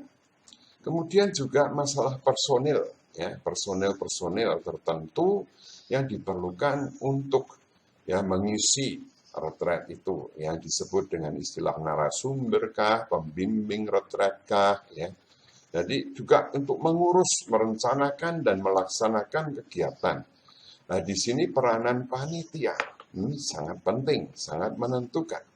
Personil-personil yang menjadi panitia retret semestinya itu dipilih berdasarkan kompetensi, ya, keahlian, kemampuan, kecakapan, juga kesediaannya. Kalau punya kecakapan tapi nggak sedia ya sama saja. Ya, jadi kesediaan untuk melayani dan bukan mencari nama ya atau popularitas, tapi itu nggak ada tindakannya atau miskin tindakan, istilahnya itu NATO, no action talk only ya, banyak itu terjadi ya. Karena salah memilih itu jadi pengurus atau personil yang terlibat dalam panitia. Kemudian soal dana juga harus dipikirkan. Ya. Soal dana juga menjadi faktor sangat penting untuk melaksanakan suatu retret. Nah, biaya ini memang biasanya dipungut, ya diambil dari anggota atau peserta retret. Tapi biasanya juga tidak cukup, ya. Atau dalam kas ya, entah kelompok atau itu paroki, ya, tapi juga itu kurang cukup. Maka perlu sumber-sumber dana lain. Misalnya apa? Ya usaha untuk pencarian dana. Entah itu di dalam penjualan apalah itu ya. Biasanya kaum muda itu punya banyak pemikiran mengenai ini. Ya, baik. Kemudian soal agenda. Ya, agenda atau runtutan acara rundown ya. Itu acara retret itu bagaimana? Ya. Di dalam rundown acara harus ditulis lengkap. Mengenai acara apa dan bagaimana nanti acara akan berlangsung. Kalau bisa secara agak detail supaya waktu itu tidak terbuang begitu saja dan penuh dengan itu bobot ya di sana. Kemudian juga akhirnya hasil retret yang harus nampak outputnya itu ya. Apakah hasilnya itu positif? Positif itu berarti apa yang disampaikan diterima dengan baik dan dijalankan oleh peserta retret dalam kehidupan sehari-hari. Atau sebaliknya negatif, cuma hanya ikut retret, ikut begitu saja, lalu sudah selesai, ya selesai, tidak ada apa-apanya. Ini negatif. Ya. Jadi beberapa problematika retret yang harus diperhatikan. Nah, sekarang kita masuk dalam tema rekoleksi. Ya. Dalam tema rekoleksi. Nah, dari arti katanya sendiri, secara etimologis istilah rekoleksi berasal dari bahasa Inggris re, kembali, dan to collect, mengumpulkan. Jadi dengan kata rekoleksi berarti mengumpulkan kembali, ya, mengumpulkan kembali pengalaman-pengalaman hidup di masa lalu. Ya. Nah, kemudian ini direnungkan kembali, dijadikan suatu pembelajaran untuk masa yang akan datang. Jadi suatu rekoleksi berarti suatu kalwat atau semacam retret pendek selama beberapa hari. Ya biasanya 3 hari atau sampai 5 hari mungkin ya. Nah, bisa juga 40 hari, tapi itu retret agung ya baik. Nah, perbedaan antara retret dan rekoleksi terdapat biasanya pada waktu itu ya, jadi pada waktunya pelaksanaannya. Ya, dan tekanan keheningan. Nah, kalau retret itu kan perlu hening, ya, keheningan yang diperlukan. Biasanya pada retret umumnya berlangsung lebih dari sehari. Ya, misalnya 3 hari atau bahkan tadi saya katakan 40 hari. Sedangkan rekoleksi ada yang 2 hari atau biasa cukup 1 hari bahkan setengah hari. Ya, kurang dari itu. Mulai dari pagi sampai siang selesai. Nah, kesempatan untuk keheningan pada retret lebih ditekankan. Silensium misalnya ya. Sedangkan pada rekoleksi itu biasanya kurang ditekankan, bahkan tidak ada ya. Boleh rame, boleh ngomong, boleh macam-macam ya. Kemudian pada rekoleksi pengalaman hidup ya peserta yang dirasakan itu sendirilah ya, pengalaman si peserta itulah yang menjadi objek yang ditelusuri di dalam rekoleksi.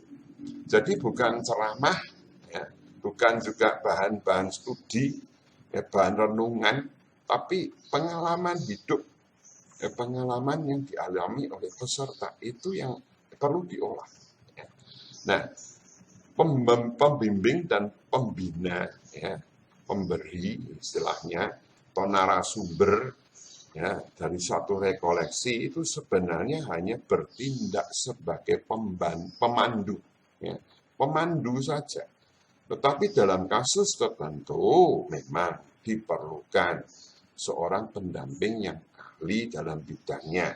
Misalnya dalam bidang psikologi ya psikolog, seorang yang mempelajari hal-hal tentang masyarakat ya sosiolog. Ya, kemudian untuk yang hal-hal rohani yang bisa imam, bisa biarawan, biarawati, ya. Jadi yang pokok adalah bahwa pemberi atau pendamping itu atau narasumber itu sifatnya adalah pemandu, ya. Jadi bukan itu yang menjadi pokok. Baik, kita lanjut.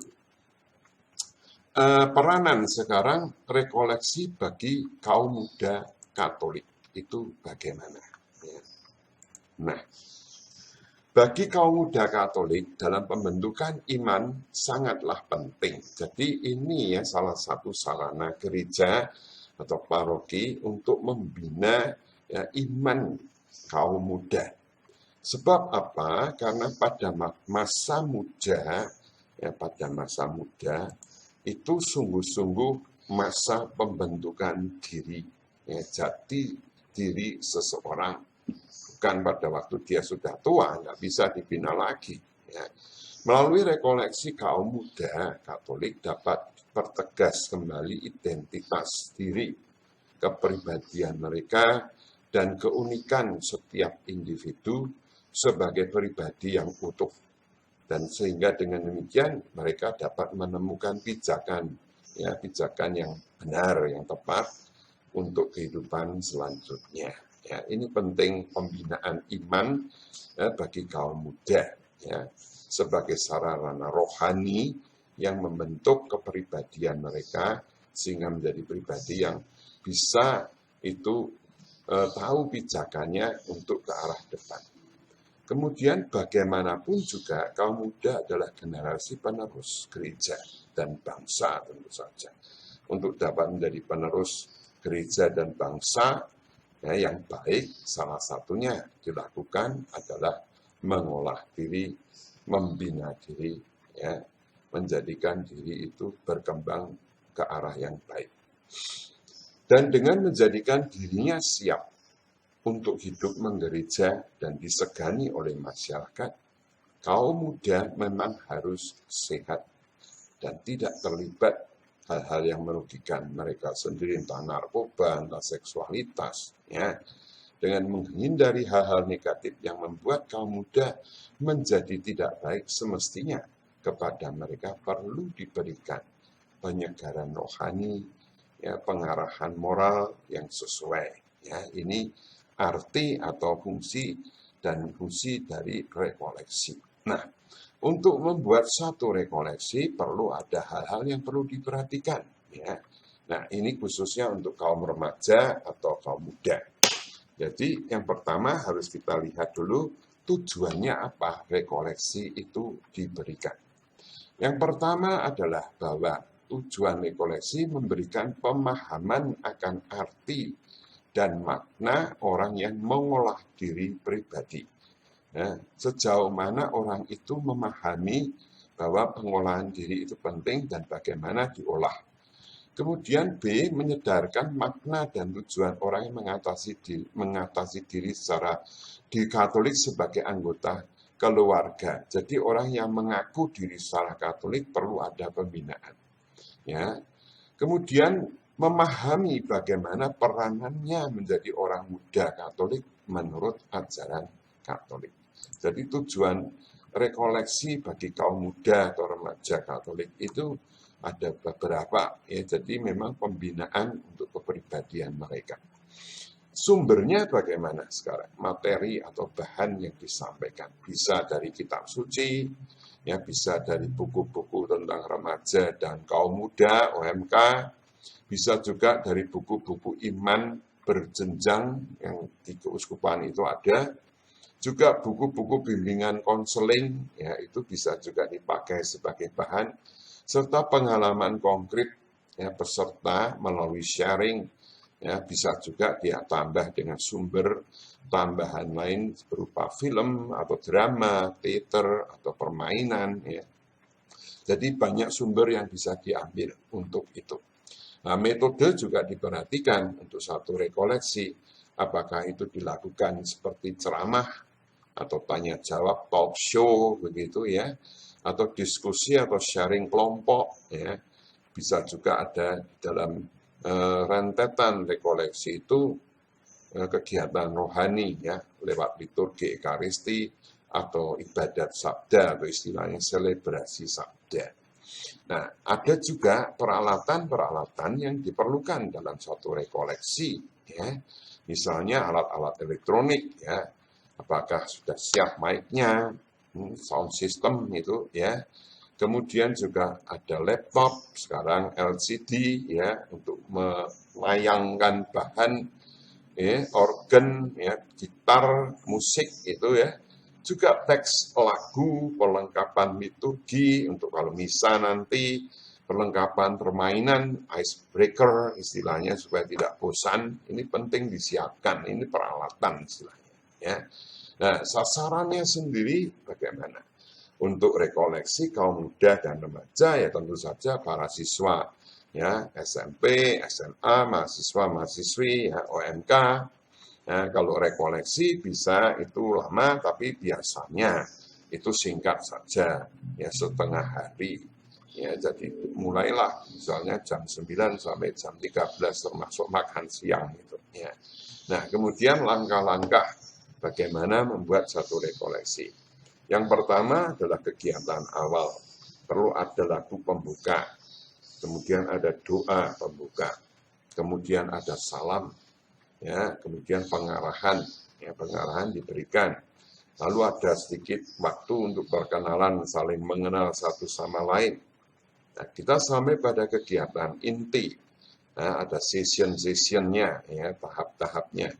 Nah, session pertama misalnya diberikan materi pokok apa. Kemudian supaya tidak bosan ada selingan, ya, icebreaker, nyanyi atau apa, ya. Kemudian yang session kedua adalah diskusi atau sharing kelompok, ya. Nah, kemudian baru yang session yang ketiga ini pleno atau sharing umum.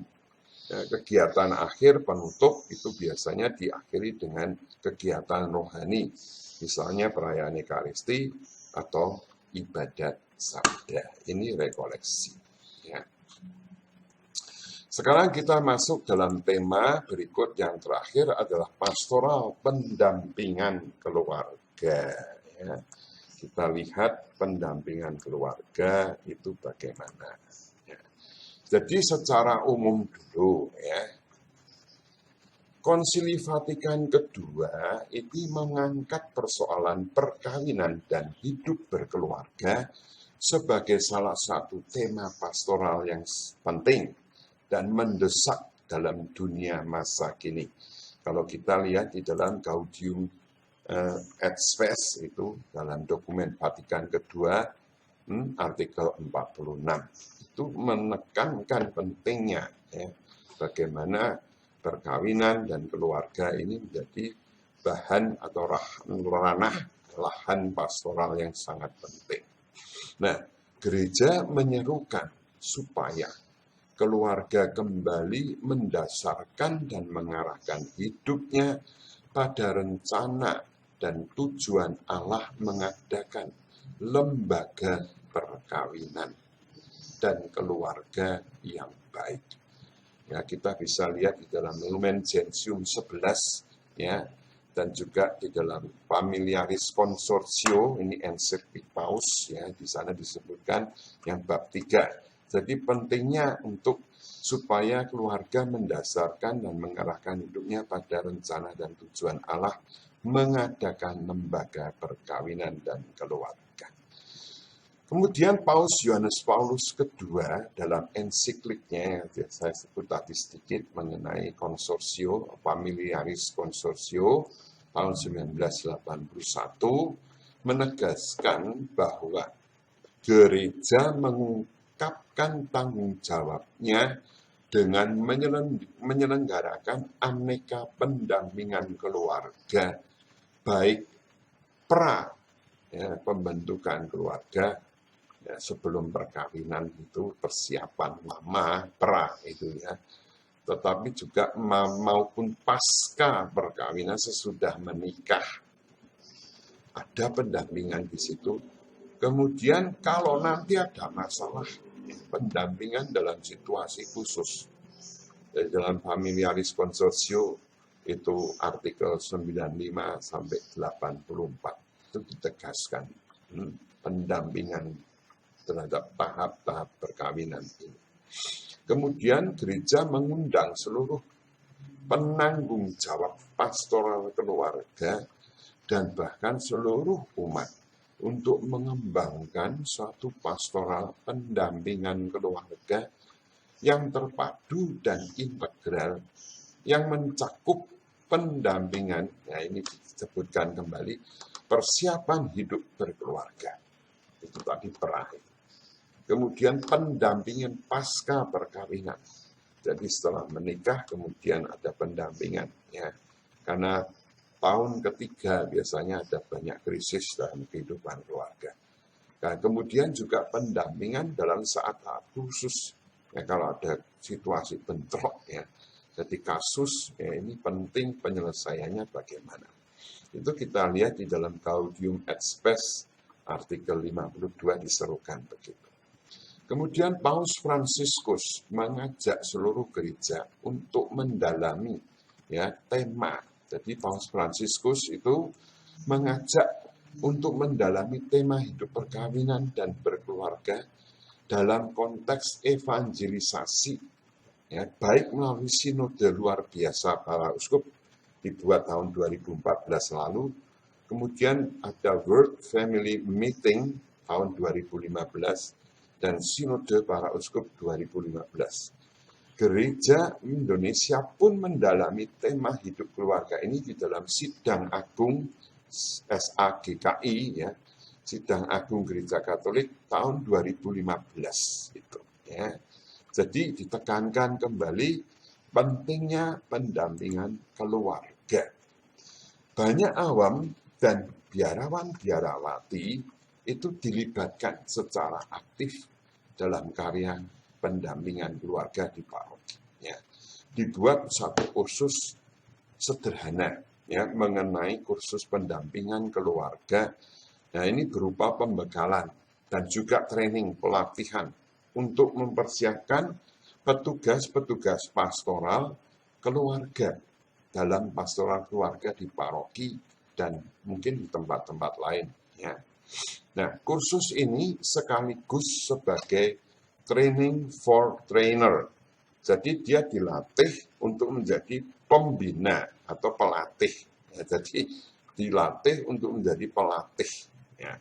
Sehingga setiap peserta yang mengikuti kursus ini nanti kemudian itu dapat melatihkan materi-materi yang sama kepada tim pastoral keluarga di tempat tugas masing-masing atau di paroki masing-masing. Nah, kita lalu bicarakan kursus pendampingan keluarga. Dan ini secara umum kursus pendampingan keluarga dibagi menjadi dua macam kursus. Yang pertama adalah dikhususkan, ya, jadi kursus dasar pendampingan keluarga. Jadi kursus dasar pendampingan keluarga.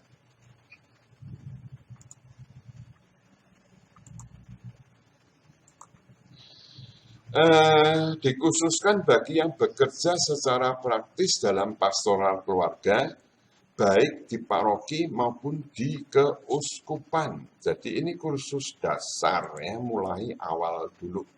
Nah, memang tujuannya memberikan bekal dasar dan latihan praktis bagi calon pendamping keluarga, ya, untuk dapat menjadi pendamping keluarga, ya, kelangsungan keluarga di paroki secara komprehensif. Jadi mencakup juga kursus ini ada tema-temanya. Ya, yang pertama memang tadi saya sebutkan training, ya, menjadi seorang pelatih untuk yang lain, ya. Training tim pastoral pendampingan keluarga. Jadi membentuk pendamping itu bagaimana di training dulu. Kemudian ada juga modul-modul pendampingan keluarga dalam tahap-tahapnya dan bantuan konseling hukum, khususnya memang untuk kasus-kasus perkawinan. Nah, minimal kursus memang berlangsung intensif, ya, selama 2 minggu secara berturut-turut. Nah, hal yang kedua atau macam kedua dari bentuk pendampingan keluarga ini, ya, jadi bagaimana kursus ini dibuat adalah kursus yang khusus sekali, tadi kursus yang dasar dan kursus yang khusus, ya, pendampingan keluarga. Nah, diadakan memang secara berkala, ya, jadi kursus pendampingan keluarga ini diadakan secara berkala, ya, untuk mendalami suatu tema atau melatihkan satu modul pastoral pendampingan keluarga. Nah, bentuk modelnya adalah training tim. Kursus atau training ini biasanya 3 hari, ya, untuk setiap tema dan modul atau modulnya. Nah, para pendamping keluarga dapat memilih tema-tema mana yang ingin didalami dan dilatih. Setelah mengikuti training khusus ini, diharapkan bahwa para peserta mampu untuk mengampu salah satu bidang pastoral keluarga dan mempraktekkan dalam reksa pastoral paroki ataupun di dalam kelompok kategorial. Ya, jadi kursus ini khusus untuk supaya bisa itu menjadi pendamping keluarga, training tim. Ya, baik. Kemudian kita lihat lanjutnya adalah materi, ya, materi khusus yang akan diberikan di dalam kursus pastoral pendampingan keluarga. Yang pertama adalah dikatakan di sana survei dan penelitian. Ya, kalau sesuatu dikerjakan tanpa ada survei dan penelitian, ya bagaimana bisa? Data itu penting. Ya. Nanti kita akan lihat beberapa hal ini sedikit uraiannya. Ya. Kemudian yang kedua adalah pedoman dasar pastoral keluarga. Jadi perlu ada pedoman dulu. Lalu yang ketiga, pelatihan untuk tim pastoral keluarga. Ada pelatihan apa itu, nanti kita lihat. Kemudian training modul-modul pastoral pendampingan keluarga berjenjang. Tadi saya sebutkan dari keuskupan juga terjadi. Kemudian konseling keluarga. Bagaimana itu membantu klien untuk memecahkan persoalan mereka. Kemudian yang keenam adalah pengurusan perkawinan secara yuridis dan administratif. Bagaimana suatu perkawinan itu akan diadakan secara yuridis, secara hukum gereja, dan secara administrasi. Kemudian yang ketujuh itu mengelola rekoleksi atau retret keluarga. Nah, tema-tema dan materi khusus ini dibuat begitu sederhana supaya ya selepas dari kursus ini, para peserta ini dapat mentrainingkan, tapi melatihkan modul-modulnya dengan baik. Ya, jadi dibuat sederhana. Kemudian pada akhir kursus, ya, para peserta kemudian dimohon untuk membuat rencana pastoral keluarga yang akan diusulkan kepada pastor paroki atau keuskupan. Kemudian pada akhir kursus ini para peserta memang mendapatkan sertifikat ya, yang dikeluarkan oleh Pusat Pastoral Pendampingan Keluarga Brayat Minulyo di Semarang. Nah, sekarang kita lihat bagaimana satu persatu yang tadi saya sebutkan sebagai materi khusus. Ya, yang pertama adalah survei, penelitian. Jadi pastoral keluarga perlu didasarkan pada data. Ya, perkawinan, hidup perkawinan. Pastoral perlu berbasis pada data. Nah, selain data umat di keuskupan atau wilayah, para peserta diminta memetakan persoalan. Jadi, kalau ada sesuatu, ya harus dipetakan dulu supaya nanti pelaksanaan penyelesaiannya tidak melenceng. Ya. Kemudian diperlukan survei, penelitian, ya, yang sederhana saja, ya, mengenai situasi ya, medan pastoral. Juga dibuat survei penelitian yang diperlukan beberapa pertimbangan dan pengetahuan supaya survei atau penelitian itu tepat sasaran dan bermanfaat bagi perencanaan pastoral selanjutnya. Kemudian yang kedua, ya, apa yang diberikan dalam kursus adalah pedoman dasar pastoral keluarga. Ya, jadi memang suatu pastoral keluarga yang baik ya perlu ada arahan dan tujuannya. Dan arah itu dan tujuan itu dirumuskan oleh Gereja Katolik Indonesia, KWI, ya, dalam pedoman pastoral keluarga. Jadi menjadi semacam handbook untuk para peserta. Ya, jadi ada hal-hal yang perlu diketahui, masalah-masalahnya. Pedoman pastoral keluarga ini juga memberikan pedoman sederhana berkaitan dengan pengelolaan pastoral keluarga di tingkat keuskupan maupun tingkat paroki. Ya. Nah, kemudian yang ketiga adalah pelatihan untuk tim pastoral keluarga. Maksudnya apa? Yaitu training tim. Ya. Jadi siapa yang nanti diajak bekerja sama? Siapa mereka? Orang-orangnya. Nah, kriterianya untuk menjadi pendamping keluarga itu macam apa? Ya, itu dijelaskan dalam pelatihan itu.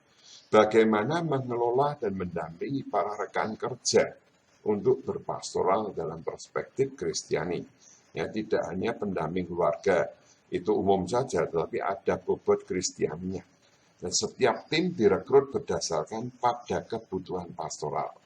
Dengan semakin tertatanya pastoral, pendampingan keluarga di paroki atau keuskupan, semakin juga dibutuhkan banyak tim dan juga pelatihan bagi tim. Ya, jadi itu beberapa keterangan ya yang perlu untuk diperhatikan. Kemudian training modul ini jadi ada pelatihan untuk tim pastoral, ya, jadi berpastoral seperti itu.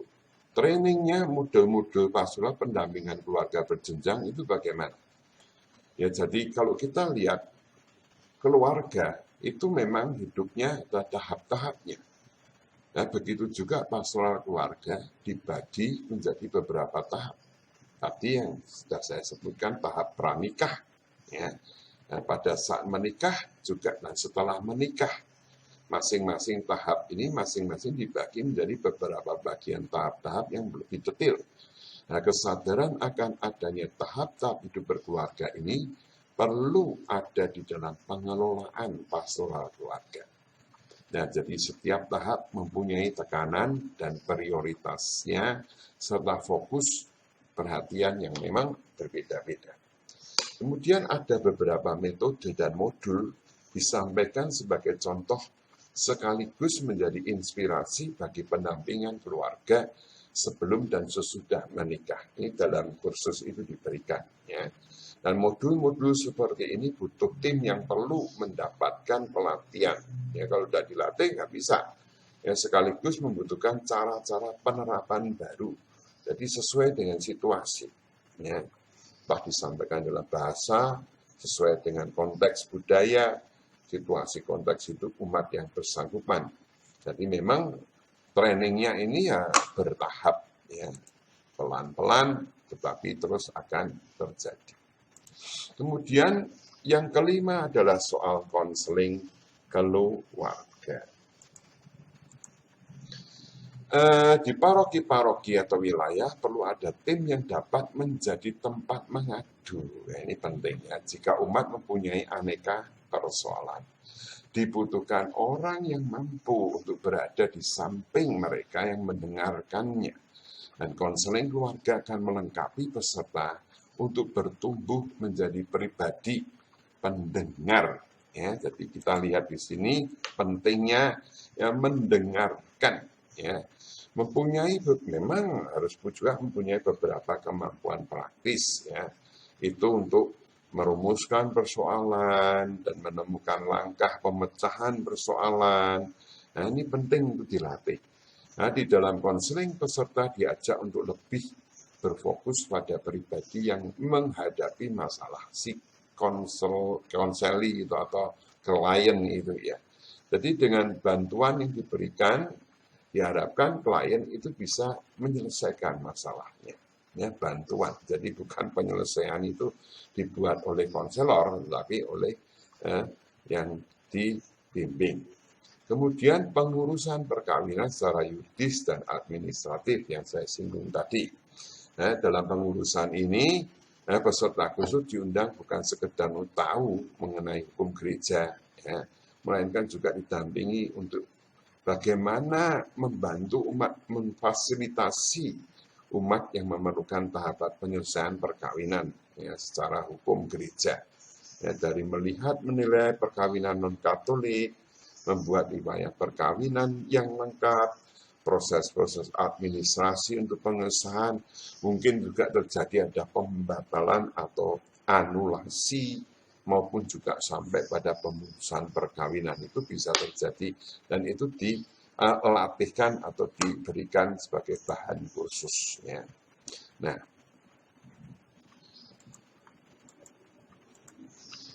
kemudian yang ketujuh adalah mengelola rekoleksi atau retret. Ya, salah satu kegiatan yang sering dipraktikkan dalam pendampingan keluarga memang ini rekoleksi dan retret. Ya, ada beberapa hal yang perlu dipelajari dalam memberikan rekoleksi. Fokus, metode, kemampuan public speaking, dan kemampuan mengolah presentasi dalam bentuk menarik disertai dengan games atau permainan. Jadi bagaimana mengemas rekoleksi atau retret keluarga itu dengan baik itu dilatihkan di dalam kursus itu. Kemudian durasi dan tempat khusus pastoral pendampingan keluarga ini waktunya. Secara efektif itu dibuat kursus ini ada 2 minggu, itu 12 hari ya, pada bulan September. Acara dimulai pada hari Senin pagi dan selesai pada hari Jumat.